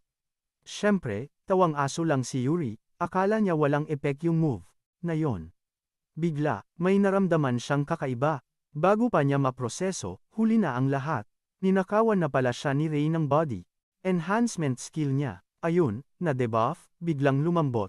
Na-realize niyang nawala yung angas niya dahil wala ng panlaban. Si ate girl, sakto ang timing ni Ray para isaksak siya diretso sa dibdib. Ayun, napadura na lang ng dugo si Yuri sa sakit, habang bumabagsak sa sahig. Di niya matanggap na sa lahat ng oras, nagpapanggap lang palang mahina si Ray, at dahil si Yuri ay tumba na at di na makatayo, si Ray na yung panalo sa usapan. Maya-maya, nagising si Yuri sa klinik, at bumungad sa kanya sila Ray at Yana nakabantay. Di magkamayaw sa tuwa yung dalawa nagising na siya, at inamin naman niyang laspag na laspag talaga siya sa laban. Sinabi niya kay Ray na di niya akalain na ganun pala siya ka beast mode. Tapos tinanong niya kung anong trip niya, at nandun siya. Biglang nag-iba ng mood si Ray, yumuko pa, tapos tinanong si Yuri kung G siyang sumama sa tropa nila. Gulat na gulat si Yuri, sabi pa ni Ray, pagkatapos ng rambulan nila, na-promote din pala siya ng rank. Inamin ni Ray na kailangan nila ng tulad ni Yuri para may pag-asa silang ubusin yung mga impyernong dungeon. Habang si Ray ay daldal pa ng daldal, bigla siyang binasag ni Yuri ng malakas na tawa, sabi niya ang weirdo daw niyang tao. Walang nang arte-arte. Si Yuri, sinabi niya agad kay Ray na game ako diyan. Siyempre, abot tenga ang ngiti ni Ray, nag-appear pa sila. Para selyado na ang deal. Bigla, nagsimulang umalog ng malakas yung buong lugar, na ikinagulat ni Ray. Napaisip siya, ano na namang kalokohan to? Ano bang kadramahan to? Di niya gets, si Kronos pala yun. Nagra-rampage na, gustong makawala sa hawla niya. Isang kembot na lang, laya na yung gago. Nung tumigil yung yugyog, biglang nag-flashback kay Ray, yung dati niyang life, na may isang serye ng mga lindol na parehas sa nangyari bago bumigay yung Ikabukuro Dungeon. Alam na nagets na agad ni Ray kung anong kalokohan to. Wala nang time, malapit nang mag-dungeon break. At kahit gaano pa ka-savage yung dungeon, para kay Ray, no choice na, kailangan ng sumugod. Kaya walang paligoy-ligoy, sinabi niya sa dalawang bebot yung plano niyang lusubin yung dungeon, na ikinabaliw nung dalawa. Sabi ba naman, gago, yan yung pinakalupit na dungeon sa buong lugar na to. Kaya sobrang delix para sa kanilang tatlo. Bumanat si Yuri, seryoso ka ba? Raratratin natin yung dungeon. Dahil lang sa yugyog na yun. Inamin ni Ray na may iba siyang amats. Sabi pa niya, may mga kumakalat na sabi-sabi tungkol sa mga praning na monster, at para sa kanya, sign, yun ang mas matinding gulo. Pero wala lang kay Yuri, kung anong trip ni Ray, G na G siya. Nung na-feel ni Ray na game si Yuri, sumama na rin sa trip siya. Sabi niya solid daw ang backup niya. Salamat, mga tol, sabi ni Ray. Kinaumagahan. Nag-submit agad si Ray at ang barkada niya ng request kay Hinata para banatan yung Ikabukuro Dungeon. Approved agad, walang tanong-tanong. Dumiretso na yung tatlo sa entrance ng dungeon. Si Yuri, sobrang hype na sa laban, gigil na gigil pumasok. Siya naman, nag-comment na sana mas madami sila para may rest back, pero sabi ni Ray, asa pa, kasi yung asosasyon, kakarampot lang yung A-rank mage na kaya nilang i-deploy. Dagdag pa niya, sayang, kung kasama lang natin si Owa. Bago pa tong buong gulo na to, si Okawa yung isa sa mga pinaka-astig sa Japan. Si Ray naman, nagpapraning na baka biglang mag-pop out si Kronos, pag nag-dungeon break, kaya buo na loob niyang harangin yun. Bago sila sumabak, sinabihan ng mga bebot si Ray, na wag nang maging formal, pangalan na lang daw itawag sa kanila. Para di na maaksaya yung oras, pumayag na siya, at G na sila papasok. Pagpasok pa lang, ang unang bumungad sa kanila. Isang level 70, isang skull demon. Halos mapa WTF si Ray nung nakita, yun, kasi yung halimaw na yun, boss na sa mga basurang dungeon, tapos dito sa bungad pa lang, nagpapakita na agad. Walang kiemi, sinugod agad nung tatlo yung skull demon, na biglang nag-cast ng mana barrier. Alam na ni Ray ang diskarte, wasakin muna yung shield. Kaya ayun, binanatan niya agad ng fire lance yung barrier. Kaso, wala lang, parang kiliti lang yung tira niya. Masyadong mahina para makabasag. Kaya nag-combo sina Ya at Yuri para basagin yung harang, na nagbigay kay Ray ng pagkakataon para upakan yung monster at hatiin sa gitna. Tulad ng dati, sa pag-takedown sa Skull Demon, may nakuha silang isang malaking, berdeng mana stone. Sabi ni Ray sa mga chicks, lupit ng timing nyo sa pagbasag, Sa wakas, nagkaroon ng gut si Yuri. Natanungin si Ray kung paano siya nakakagamit ng sobrang daming skill. Nag-isip muna ng onti si Rai, pero sumagot din. Sabi niya, may skill daw siyang tinatawag na skill drain. Naguluhan yung dalawa, kaya in-explain ni Rai na sa isang simpleng dikit lang, kayang-kaya niyang sipsipin yung skill ng iba. Ah, kaya pala, nagets na agad ni Yuri kung bakit siya natalo nung nag one-on-one sila. Pero sinigurado ni Rai kay Yuri na binalik na niya yung skill niya. Siya naman, grabe, manghang-mangha, sobrang idol na siya. Hindi kinaya ng utak niya kung gaano kaangas yung powers ni Rai. Sa wakas, nagets na niya kung bakit gigil na gigil si Rai na pasukin Tunglungga, at naliwanagan siyang di sila matetegi basta kasama nila si Rai. Kaya siya, desidido na ring magpasikat at ipakita na, hindi lang siya display sa tropa.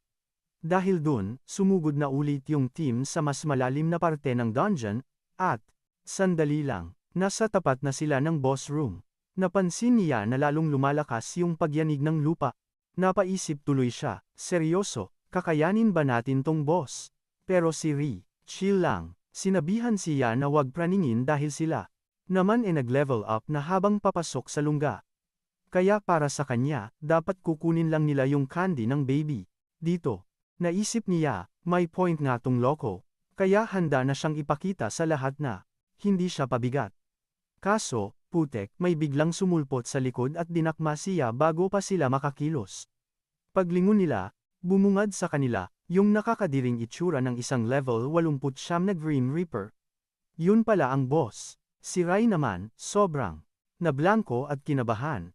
Kasi teka, anong ginagawa ng boss sa labas ng kwarto niya? Sandamakmak na tanong ang nasa isip niya, pero isa lang ang malinaw, yari na sila. Sinabi ni Rai kay Yuri.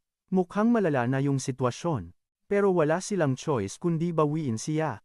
Sinigawan ni Rai siya para malaman kung humihinga pa. Siya naman, mukhang nakapagkas ng mana shield para di siya maging lugaw. Pero kahit na, kinakabahan pa rin si Rai. Kasi kahit gaano pa kadami yung mana niya, mauubos din yun. At kahit na ang pinakamalupit niyang tira ay gamitin yung abyss flame niya, di niya pwedeng gawin yun kasi siguradong magiging abo rin siya. Ang tanging diskarte lang sa gulo, ay humanap ng paraan para makalusot. Sinabihan ni Rai si Yuri na siya na ang kukuha ng atensyon ng mga galamay, at si Yuri naman ang bahala para sagipin siya. Mukhang solid yung plano, kaya arangkada agad yung dalawa. Diretso sa halimaw, pumunta si Rai sa mismong harap ng bitso at halos masapol na ng galamay, pero nakaiwas siya ng kaunti. Yung tama ng galamay, wasak yung sahig, na ikinagulat ni Rai. Naisip niya agad na, toda siya pag tinamaan siya ng direkta.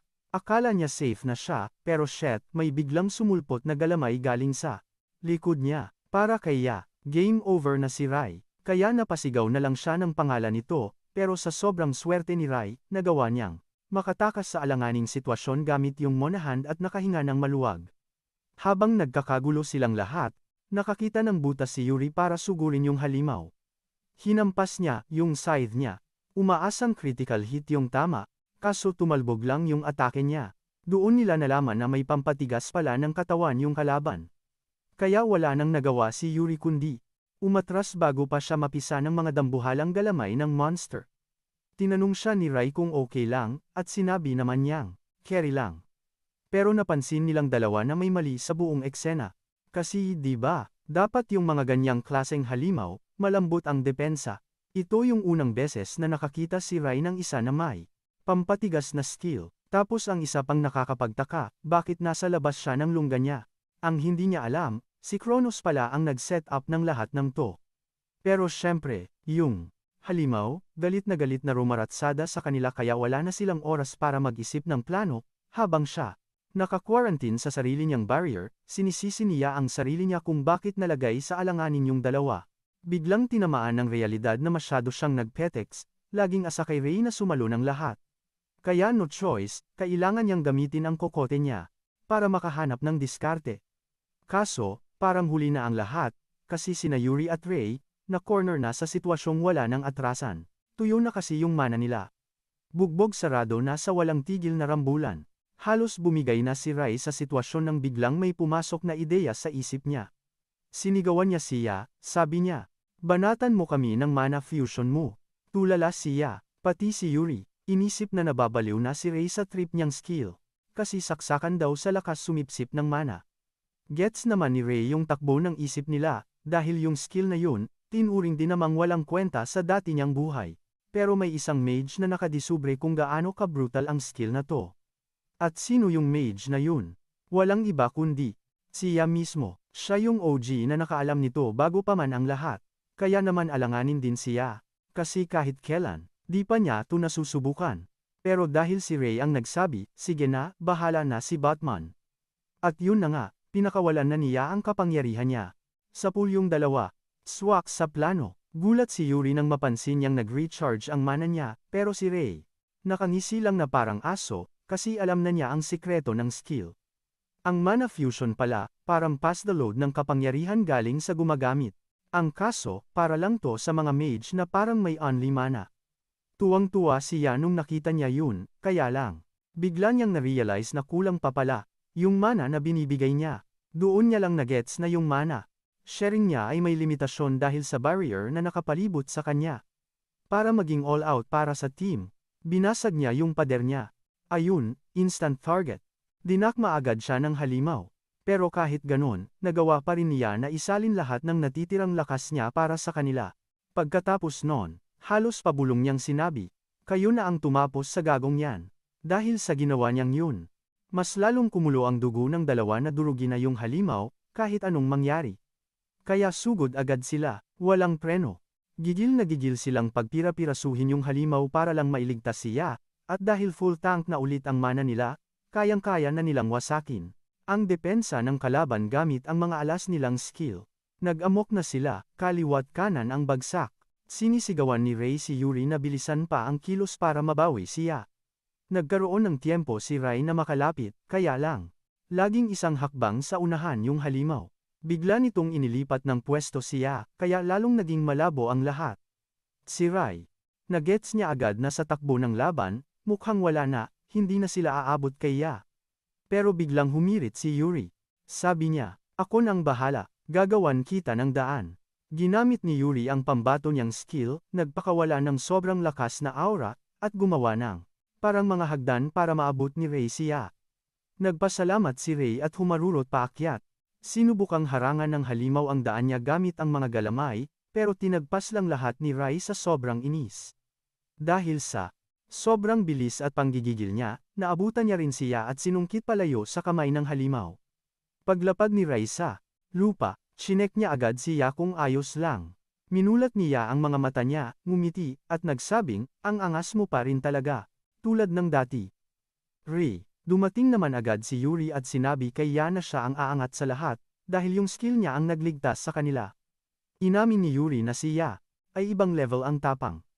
Pero kahit na-rescue na nila si Ya, hindi pa tapos ang laban, kailangan pa nilang burahin sa mapa yung halimaw. Yun na lang natira, kaya sugod agad tong sina Ray at Yuri sa buwisit na halimaw, kaso lalong nakaka-beast mode, yung mga galamay, tubo lang ng tubo, walang katapusan, mga ulol. Biglang nagising sa katotohanan si Yuri na dehado na sila, kaya tarantang tanong niya kay Ray, gago, ano na? Anong gagawin natin? Simpleng sagot lang ni Ray kay Yuri, chill, ako nang bahala dito. Kahit parang natatain na sa kaba si Yuri, wala siyang nagawa kundi hayaan si Ray sa kung anong kabaliwan ang gagawin niya. Humagibi si Ray papunta sa monster, nagpaparinig pa kay Yuri na easy-peasy lang to. Kaso, halos malaglag pa nga ni Yuri nung nakita niyang tumatakbo si Ray sa halimaw ng walang hawak na kahit ano. Kamay lang, pre. Paglapit ni Ray sa katawan ng pesting yun, bigla na lang. Sumulpot na naman yung galamay para i-block siya.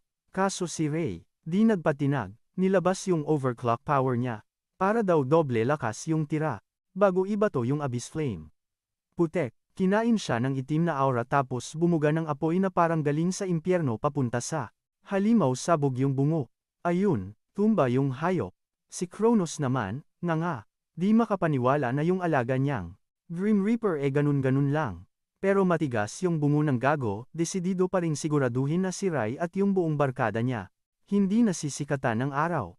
Nagse-celebrate pa yung mga bida-bida, tapos biglang may sumulpot na itim na parang tae ng demonyo galing sa bangkay ng monster, diretso kay Ya.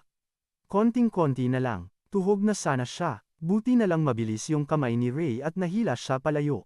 Napansin ni Rai na palakas ng palakas yung itim na lagkit, kaya sinigawan niya yung mga kasama niya, alis na. Kaya habang patakbo sila, papunta sa labasan, kumakapit si Rai sa pag-asang di pa sila katay kasi napigilan na yung pagbuhok. Kaso, yun ang akala niya, sakto. Isang hakbang na lang sa exit, biglang hinarang sila nung itim na putik. Muntik na silang kainin ng buo nang biglang may gintong harang na sumulpot, tapos may boses na astig na nagsabing, "Excuse me." Napalingon yung magkakatropa para tingnan kung sinong epal na nagligtas sa kanila. At sino pa ba, kundi yung aroganteng si Owawa Hikaru. Gulat-gulanit yung mga chika nung nagpakilala si Owa, kasi nabanggit na pala ni Ray yung pangalan ng Mokong bago pa sila pumasok sa gulo. Inamin din ni Rai na siya talaga yung backup plan niya. In short, hayop sa lakas si Okawa. S-rank mage, ano pa ba? Tsaka, sikat din ang loko bilang Yellow King bago pa mag-time travel si Ray. Alam na alam ni Ray na kung di dumating si Owa, malamig na bangkay na sila. Sa eksaktong oras para harangan sila ng barrier magic niya. Ang angas pa ng dating ni Owa, kumindat pa sabay sabi na buti na lang daw nakahabol siya, para iligtas ang mga balat nila. Kwento ni Owa, galing daw siya sa ibang dungeon, utos ng mga boss sa gobyerno. Kaso, may nagsumbong daw sa kanya. At yun ay si Hinata lang naman. Pero ang twist, sabi ni Owa kay Ray, kilala kita, pre. Kasi daw, kapatid pala siya nung Kai. Sabi ni Okawa kay Ray, huwag kang kabahan, may interes lang ako sa'yo. Dun lang nakahinga ng maluwag si Ray, tapos nag-thank you na rin kay Owa. Pero para kay Okawa, parang wala lang, di big deal. Sinabihan pa niya si Rai, galing mo ah. Ikaw tumumba sa boss. Sakto namang bumagsak yung mana stone mula sa monster, at kahit si Owawa, napanganga sa sobrang laki. Napaisip tuloy yung loko, na hindi pala biro yung lakas ng boss. Tapos, parang nagbato lang ng basura, hinagis niya yung mana stone kay Ray, na muntik nang hindi masalo ng gago. Sabi ni Okawa kay Ray, mayabang ka, sana may patunayan ka pa. Pagkasabi nun, basta na lang nag-disappear si Owa sa dungeon, kaya sumunod na rin yung barkada. Pagpasok nila sa building ng association, sabi ni Yuri, ang praning ni Owa, no. Oo nga, sagot ni Ray. Pagdating nila, sinalubong sila ng tingin ni Hinata, na parang nakakita ng multo, tapos biglang tumili. Tinecheck kung humihinga pa ba sila. Si Hinata kasi, nagpa-training na sa team, kesyo ang bagal daw nila sa dungeon. Sinisigawan si Ray. Bakit daw kasi sumugod agad sa dungeon pagkasubmit pa lang ng form, lalo na't mas delikado raw yung dungeon na yun kumpara sa iba. Tinanong pa ni Hinata kung anong level na sila, akala siguro naglalaro-laro pa lang sila sa entrance. Yung tipong petex lang, halos matumba si Hinata at yung mga alagad niya nung sinabi ni Reina, naubos na nila yung buong dungeon. Hindi sila makapaniwala, parang mga nasisiraan ng ulo kung makasigaw. Yang chismis na nasakop na yung Ikebukuro dungeon, nag-viral agad. Nagkukumahok yung mga guild para matuntun kung sinong henyo ang may gawa nun. Pagharap sa media, sabi niya, sa wakas, may datong na siyang pambayad sa ospital ng kapatid niya. Nag-thank you pa ang lola mo kay Rai sa break na binigay. Si Isoyama at yung mga tropa niya.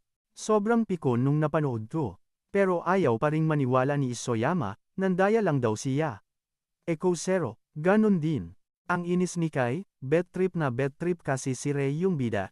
Yung balita naman tungkol kay Rai, na tumapos sa dungeon, kumalat na parang apoy, lalo na't colorless ang tawag sa kanya dati, di ba?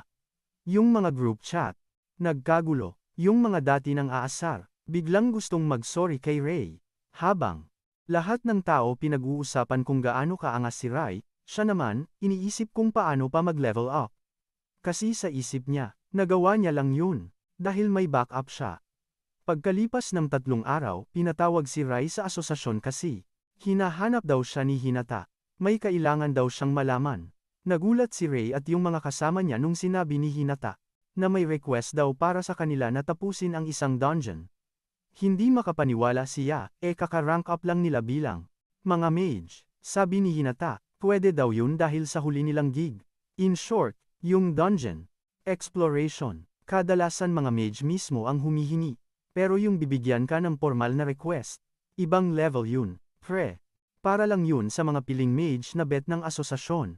Ngumiti si A, sabi kay Rai, ikaw na talaga, tol. Pero si Rai, kumontra, Sabi niya, team effort, to. No, tinanong ni Rai si Hinata kung sino yung nag-request. Pero ang sabi niya kay Ray, di niya pwedeng sabihin, utos daw ng mga big boss na i-secret muna. As usual, si Yuri, G na G tanggapin yung misyon. Kasi mukha daw masaya. Napilitan na lang si Ray na pumayag, tutal galing naman sa asosasyon, kaya malamang hindi to. Biro. Sakto, binanggit pa ni Hinata na may S-rank mage daw na sasama sa kanila. Yang. Kinabukasan, yung buong barkada, pumunta na sa meeting place. Atat na atat siya malaman kung sino. Yung S-rank na yun. Maya-maya, dumating na nga, at laking gulat nila, si Okawa pala. Pagpasok nila sa dungeon, sabi ni Ray, di niya inexpect na si Okawa ang magiging babysitter nila. Si Oawa naman, ngumiti lang, alam na daw niya pero gusto niya silang sorpresahin. Sabi pa ni Owa, hype na siya sa misyon kasi nakatutok daw sa kanila ang buong mundo. Bilib na bilib siya sa pagiging chill ni Owa, at umagri naman si Ray sa kanya, pero paalala niya, S-rank mage pa rin, yung tao kahit ganyan umasta. Tinanong ni Rai si Oyawa kung totoo bang may hocus-pocus sa loob ng dungeon, at sabi ni Oawa, oo. Mukhang yung naunang team na pumasok, may dalang chika na mayroong. Pucha, may nag-aapoy na pader. Napakamot na lang ng ulo si Ray, seryoso ba to? Paano tayo makakalusot dito? Ngumisi lang si Okawa, easy lang, para saan pat may barrier skill ako. Habang andyan ako, wala lang yan. Napansin ni Ray ang yabang ng kumag, parang naglalaro lang sa playground. At mukhang nabasa pa ni Okawa ang nasa isip niya, bigla itong bumanat. Manood ka lang, Ray, tignan mo kung paano ako mag-beast mode. Ako ang bubuhat sa inyo. Sa team na to, sakto, may mga epal na monster na biglang sumulpot. Sigaw ni Ray sa kanila. Oh, ayan na sila. Banatan na. Oras na ng bakbakan. Excited pa naman siyang makita kung may binatbat ba talaga tong S-rank mage, kaso pagtingin niya, si Okawa nakasiksik lang sa isang kanto, parang ewan sa takot. Sabi pa, kayo na muna dyan, di ko pa trip yang mga yan. Di ko pa sila type. Biglang sumabat siya, wow, akala ko ba ikaw ang magbubuhat? Sabi na lang ni Ray sa dalawa, pabayaan nyo na yang lampa na yan, tayo na lang. Ayun, pumuwesto na silang tatlo. At boom, pinakawalan na nila mga long-range attack sa mga buwisit na monster. Si Yuri naman, chill lang na sumugod. Sabi pa, Pof, wala to sa kalingkingan ng mga dati nating binanatan. Ayun, nilampaso ni Naya at Yuri ang halos lahat ng halimaw. Yung mga tira, inisang tuhog na lang ni Ray gamit fire lance niya. Si Okawa, ayun, tulala. Talagang napanganga sa napanood. Pagkatapos ng rumble, nag-appear pa si Naya at Ray. Tapos yung magaling, si Okawa, tumayo na rin sa wakas galing sa pinagtataguan niya. Nagpalusot pa, Kadiri, ayoko talaga sa mga insekto. Salamat sa pag-clear, ha. Biglang may mga lobo na sumulpot sa likod at sinugod siya. Pero biglang nagseryoso ang mukha niya. Kinahon niya yung mga yun. At boom, todas lahat. Walang ka-effort. Bagsak pa nga nilang lahat. Tanong ni Ray kay Okawa, pre, anong skill yun? Sagot ni Okawa, square box. Isa sa mga barrier skill ko. Yun nga lang, yung skill na yun. Hindi uubra sa malalaking kalaban. Humanga talaga si Ray, narinig na niya yun dati pero ngayon lang niya nasaksihan ng live. Nung malinis na ang lugar, sabi ni Okawa, tara, China. Habang naglalakad si Ray sa likod niya, napaisip siya na iba talaga ang bigat ng isang S-rank. Ilang saglit lang, kaharap na nila ulit yung nagliliyab na pader, sakto sa report. Putek, ang init. Ramdam mo yung banas kahit ilang metro pa ang layo. Tapos si Okawa, humakbang lang. At parang wala lang, gumawa ng daan sa gitna ng apoy gamit ang barrier magic niya. Prente lang na naglakad ang team sa ginawa niyang daan, at maya-maya, may nakita silang isa pang lagusan. Mukhang eto na yung papunta sa boss room. Sabi ni Ray, tara, sugod na, pero sa isip-isip ni Okawa, inaabangan niya kung anong kayang gawin ni Ray. Gusto niyang makita kung puro yabang lang ba to o may ibubuga talaga. Pagpasok nila sa kwarto, napamura si Ray sa tindi ng init. Halatang hindi basta-basta ang naghihintay sa kanila. At ayun na nga, lumitaw na yung boss isang level 68 flame gar. Sa itsura pa lang ng boss, nanayo na balahibo ni Ray. Nataranta siya nung papalapit na yung monster, kaya sinabihan niya ang tropa na mag-cast ng mana barrier. Pero sabi ni Okawa, huwag na, sayang lang sa mana. Sakto, bumuga ng apoy yung halimaw sa kanila, pero parang wala lang itong sinalag ni Okawa gamit ang barrier niya, laglag pa nga ni Rei. Tumingin si Okawa sa kanya at sinabing, ikaw na. TSK, ako na sa harang, kayo sa bira. Utusan pa ko, ha, sige na nga, G, kailangan ko lang ng magandang play. Isang malupit na banat lang. Bibigay to, sigurado. Pwede ko sanang gamitin yung Abyss Flame ko, pero wag na lang. Sobrang liksi ng G, go, tapos boss pa. Aksaya lang sa energy. Saka ubos mana yung Abyss Flame. Hanap na lang ako ng ibang trip para itumba tong Ste na to. Ako nauuna, sabi ko sa dalawa, abang kayo ng timing. Ang tanga, inakala niyang sa harap ako dadaan. Bago pa siya kumurap, nasa likod na niya ko, sabay. Boom! Oh, isang critical hit para sa'yo. Siyempre, automatic na umalalay sina Yuri at Ya. Mula sa likod, pinakain nila ng long-range attacks yung boss. Kahit sabay-sabay na kaming bumanat, ang liksi pa rin ng hinayupak. Sabi ko na nga ba, may ibubuga talaga to. Naisip ko, kapag tumagal pa tong bakbakan, GG na kami. Tiyak na talo to. Chong, basang-basa na ko sa pawis. Kailangan na naming tapusin tong kalokohan na to, ngayon din. Samantalang yung matandang Oikawa, ayun, petex lang sa malayo. Nanonood lang ang gago, inaabangan kung anong diskarte ko sa alanganing sitwasyon. Sakto, may pumasok sa isip ko. Sinabihan ko sina Yuri at Ya, sa mga paa ng gagong, yan yung itira lahat, wag sa katawan. G naman agad yung dalawa sa trip ko. Walang tanong-tanong, pinuntirya agad nila yung mga paa ng buwisit na monster. Sinundan pa niya, sa pool yung gago ng stone bullet skill niya. Nice one. Ayun, walang choice kundi magtatalon yung halimaw. Sabi ko sa isip ko, sige lang, talon pa. Akala mo ligtas ka na sa ere. Asa ka. Doon ako sumugod, sabay talon papunta sa kanya.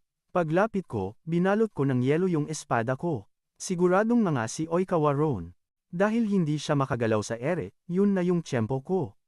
Isang malutong na critical hit ang pinakawalan ko, bagsak ang gago sa lupa. Ayun, tiklop ang loko. End of story. As usual, dinumog agad ako ng mga chicks para i-congrats. Sabi ko lang, kalma lang, di ko naman to kaya kung wala kayo. Mukhang bilib si Oikawa sa teamwork namin. TSK. Napatunayan niya lang na hindi chismis, yung nasa report tungkol sakin. Pero alam kong alam ng matandang yun na naglalaro lang ako. Sakto, yayayain ko na sana silang bumalik sa asosasyon, kaso biglang humarang si Lolo. Biglang may dinukot si Oikawa na kahon.